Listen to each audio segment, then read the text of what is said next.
Makanya perlu dan sangat perlu justru di zaman sekarang ini dihidupkan majelis-majelis ilmi dan majelis zikir.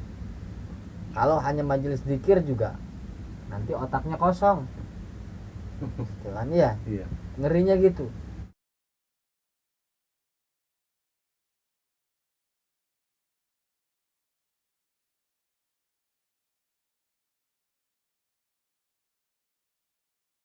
Kata Imam Syafi'i, syakautu ilal waqi'i su'a hifzi. Jadi Imam Syafi'i itu pernah datang kepada salah satu gurunya, syakautu, laporan, curhat kalau bahasa kita, su'a hifzi, susah menghafal. Sekelas Imam Syafi'i susah hafal, padahal sejak kecil udah hafal Al-Quran. Tapi yang dulu susah hafal. Apa maksud hafal ini? Tanda tanya. Yang harus kita kritisi. Yang dimaksud dengan hifzun di sini itu apa? Lawang Imam Syafi'i itu dari kecil udah hafal Al-Quran, tapi dia datang ke gurunya mengatakan su'a hifzi. Maka berarti hifzun di sini bukan sekedar hafalan yang dimaksud sama Imam Syafi'i. Bukan seperti kita, kalau kita benar-benar bisa menghafal. Hifzun itu kan bisa menghafal, hifzun itu bisa menjaga, gitu.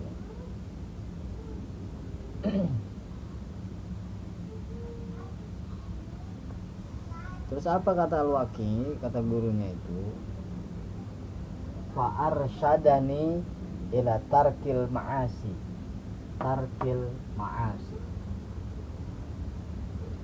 Jadi Imam Syafi'i dinasihati oleh gurunya untuk meninggalkan maksiat. Yang jadi pertanyaan lagi,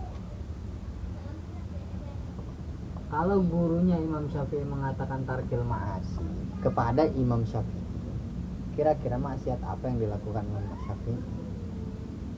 Gitu. Sekelas Imam Syafi'i mau kok dinasihatin tarkil ma'asi, maksiat seperti apa? Maka wilayahnya sudah bukan wilayah zahir sebetulnya. Ini tuh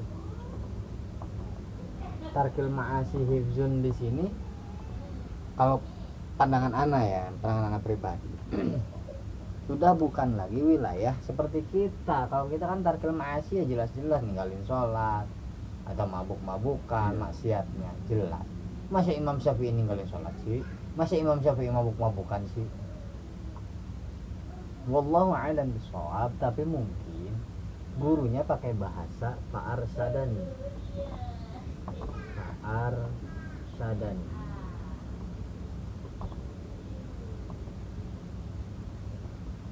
Berarti ini orang yang mengeluarkan irsadat disebut mursyid.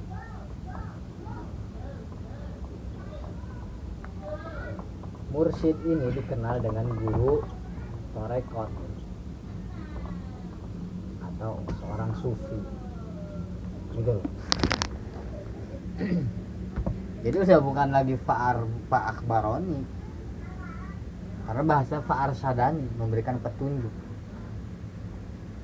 Petunjuk yang irsyad itu kan bahasa, kalau di bahasa Indonesia kan ya hampir sama aja gitu. Cuma dari konteks bahasa Arab beda. Kalau udah fa'arsyadani, maka orang yang memberikan petunjuk itu disebut mursyid. Mursyid itu sering dipakai dalam istilah sufi, seorang sufi. Kelasnya udah kelas wali. Maka kalau kita lihat petunjuk ini, maka ma'asi di sini ada maksiat kolbu. Imam Syafi'i masih disuruh ninggalin maksiat. Tarkil ma'asi kolbunya. Hifzun di sini adalah hifzun zikrullahnya. Karena nggak mungkin sekelas Imam Syafi'i itu maksiat yang zahir itu nggak banget gitu. Dan yang bisa melihat hati, wilayah hati adalah seorang mursyid. Kalau guru-guru ilmu biasa nggak bisa tembus sampai itu. Nah, dari situ dulu. Kemudian apa alasannya? Bi anal ilma nurun, karena ilmu adalah cahaya. Wa nurullahi la yuhda lil asi, dan cahaya Allah itu tidak akan diberikan kepada orang-orang yang bermaksiat. Maka dari tadi yang kita jelaskan dari sini tadi, anak ulangi ya, biar betul-betul bisa nangkep, biar jangan salah paham. Su'a hifzi Imam Syafi'i susah dalam menghafal. Orang biasanya menerjemahkan hafal, tapi hifzun itu artinya maknanya bisa hafal, bisa menjaga gitu. Kemudian tarkil ma'asi, kenapa sekelas Imam Syafi'i disuruh ninggalin maksiat? Kan kalau logika kita jauh sekali untuk maksiat yang zahir lah, yang terlihat. Nah, maka maksiat yang dimaksud di sini adalah karena di awalnya ada kalimat farsadani, maka seorang waki itu adalah seorang mursyid. Jadi guru spiritual Imam Syafi'i, guru ruhaniyahnya Imam Syafi'i mengatakan, wahai Imam Syafi'i, kalau kamu sulit menjaga, gitu kan, bukan menghafal jadinya, menjaga kolbu, maka tinggalkanlah maksiat. Maksiat seperti apa? Maksiat kolbu, iri, dengki, benci, gibah, pengen dipuji, itu penyakit hati semua. Bi anal ilma nurun wa nurullahi la yuhda lil asi. Baru di sini kita akan terangkan tentang ilmu yang dimaksud di sini, gitu loh maksudnya, supaya paham dulu. Bi anal ilma, karena sesungguhnya ilmu, gitu kan, ini ismu ina, ini khobaru ina kalau dalam nahunya. In ismu ina labuda ayakuna maftuhan, emang suban harus fathah, kemudian khobarnya harus dhamma. Bi anal ilma nurun, karena ilmu adalah cahaya. Ilmu yang seperti apa yang cahaya? Wa nurullahi la yuhda lil asi. Maka ilmu yang dimaksud di sini bukan ilmu yang melekat di otak, bukan ilmu otak.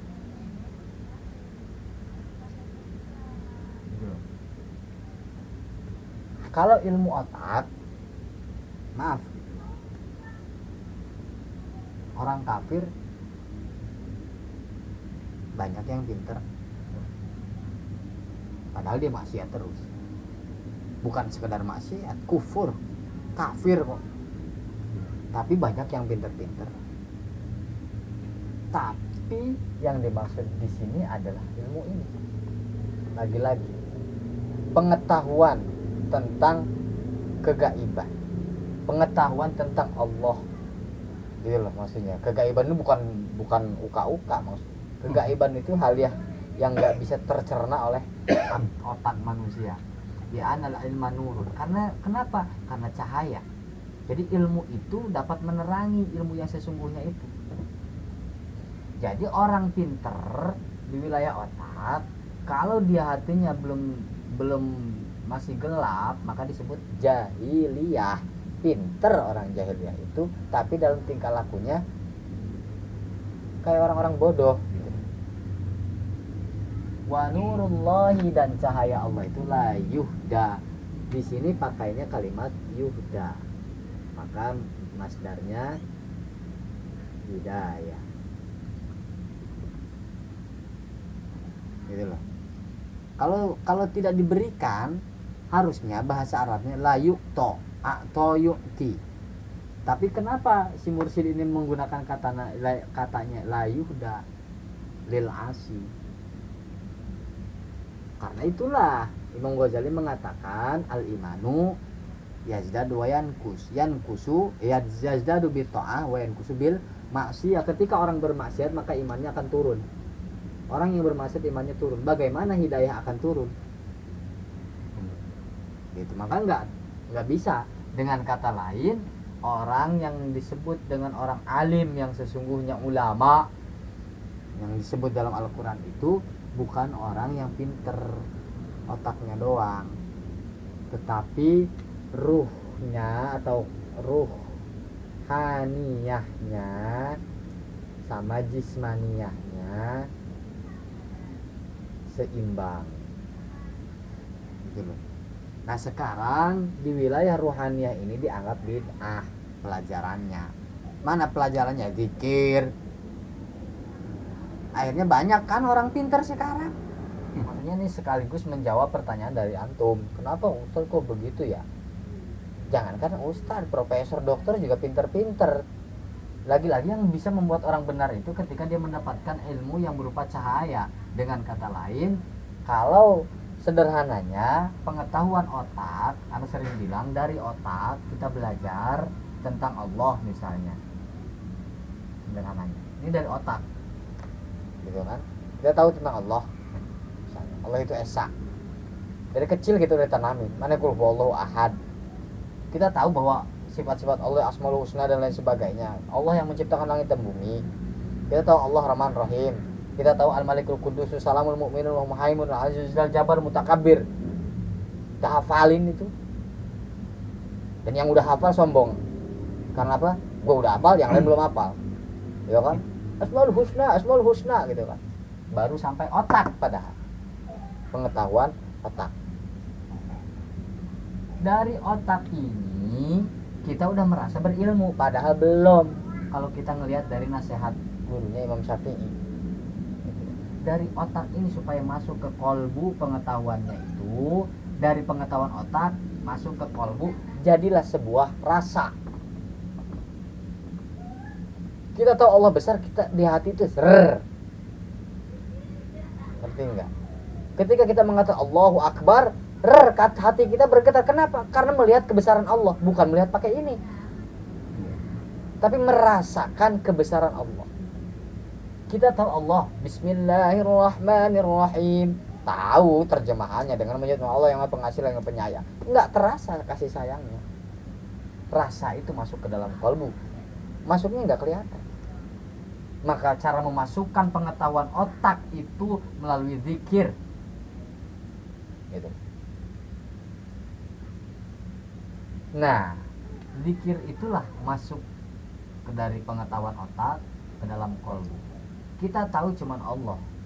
Gitu misalnya kita pelajari sifat Rahman dan Rahim. Tetapi ketika kita rajin zikir, bisa jadi 99 asmaul husna itu karena berupa hidayah masuk ke dalam kolbu.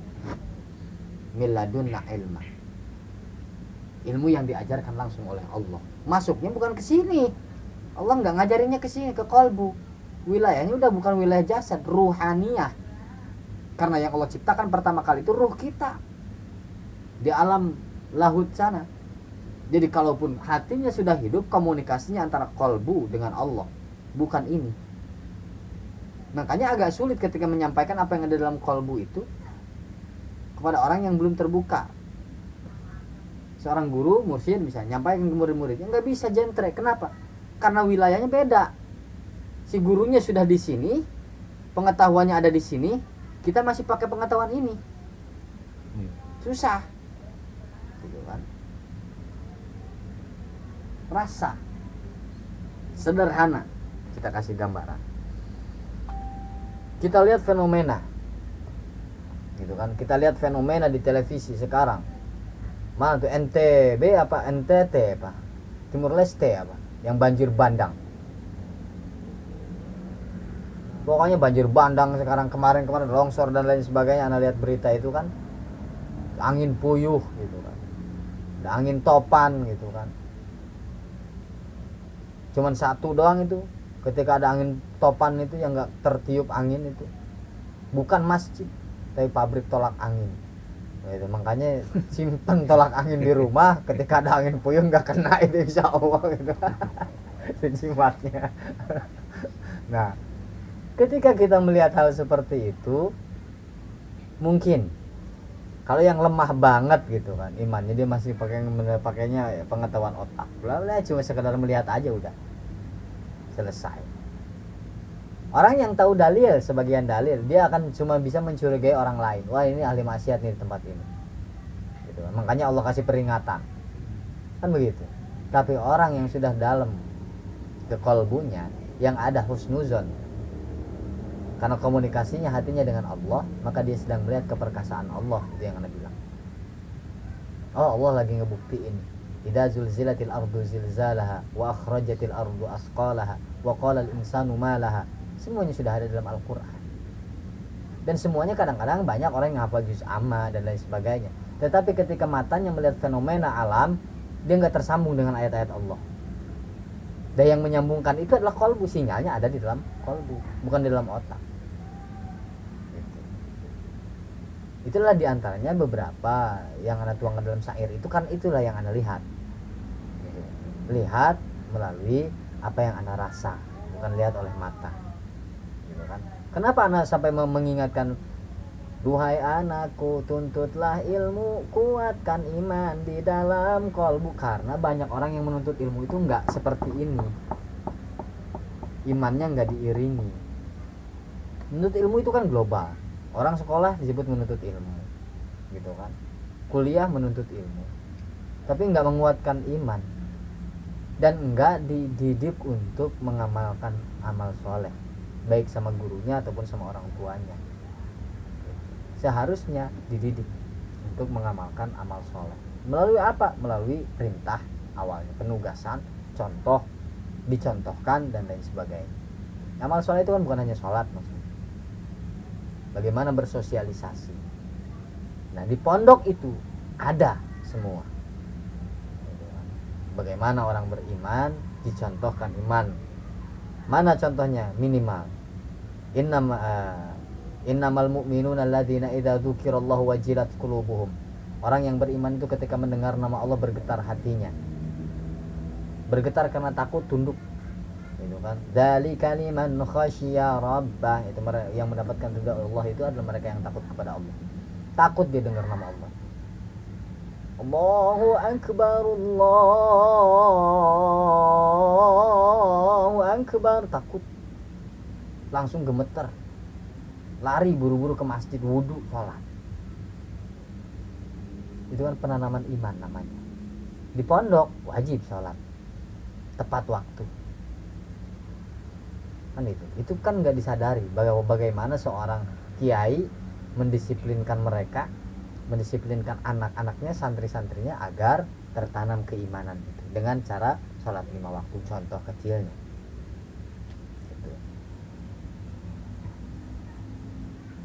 Menuntut ilmunya ya jelas ngaji gitu kan, ngajinya dan lain sebagainya. Beramal solehnya banyak di pondok itu. Bagaimana seorang kiai menugaskan santri-santrinya piket kebersihan, ngebersihin WC, sampai dihukum kalau nggak ngebersihin. Untuk apa? Mendidik beramal soleh yang buahnya adalah iman. Kan gitu. Apa dikira ngebersihin WC itu bukan amal soleh? Amal soleh. An-nazafatu minal iman kok. Kebersihan itu sebagian daripada iman. Berarti orang yang malas bersih-bersih gitu kan, lingkungan dan lain sebagainya, berarti itu udah nggak perlu ngomong. Itu cerminan tentang keimanan. Nah itu ya. Jadi maksud anak, Masya Allah gitu kan. Jadi ini kita jangan dulu ketika pengetahuan otak belum tentu sampai kepada pengetahuan kalbu. Jadi belum jadi ilmu kalau menurut anak. Jadi ilmu yang sesungguhnya itu ketika dia sudah merasa minimal. Makanya perlu dan sangat perlu justru di zaman sekarang ini dihidupkan majelis-majelis ilmi dan majelis zikir. Kalau hanya majelis zikir juga nanti otaknya kosong. Gitu kan ya? Iya. Ngerinya gitu. Benar. Kalau terlalu membahas tentang kolbu, komentar yang syariat yang wilayah otaknya nggak diisi, akhirnya dia sebetulnya yang mensugesti itu otak, bukan kolbu. Dia sangka bahwa itu adalah kolbu yang datangnya dari Allah, padahal setan karena melalui otak. Gitu loh. Ini ya, jadi kembali kepada yang termaktub di sini. Di annal ilma nurun wa nurullahi la yuhda lil asi. Jadi ilmu otak itu belum tentu bisa merubah seseorang, karena banyak orang yang pintar tetapi tidak bisa terubah. Apa yang bisa merubah pengetahuan otak itu harus sampai ke dalam kolbu melalui zikir gitu. Banyak zikir itu bentuknya. Ada baca Quran itu zikir, bersolawat itu zikir, subhanallah itu zikir, gitu kan. Nah, untuk apa? Pengetahuan otaknya agar menjadi cahaya di dalam kolbu.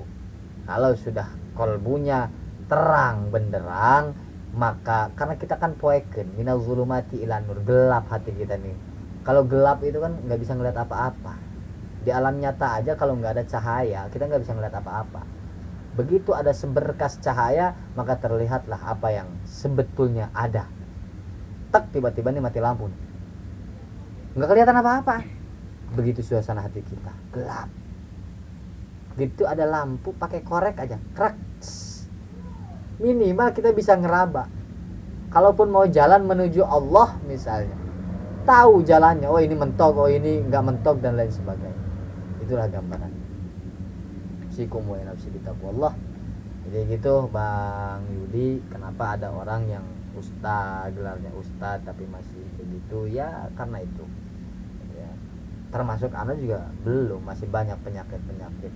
Jangankan maksiat-maksiat kolbu, maksiat yang zohir aja masih banyak, masih sering dilakukan, apalagi maksiat hati. Aduh, itu cuma kadang ya maksiat hati itu karena tersembunyi, gitu kan, hanya kita dan Allah yang tahu, sehingga kita bisa aja pura-pura alim di depan orang lain, gitu kan. Usikum wa nafsi bitaqwallah, saya sampaikan dan ingatkan juga kepada ikhwan semua, gitu kan.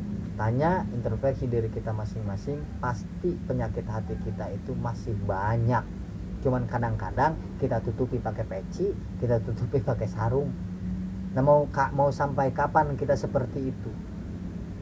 Mau sampai kapan hati kita ditutupi sama zohir kita? Buka hati itu, introspeksi diri, datang kepada Allah, tub ilallah, bertobat kepada Allah.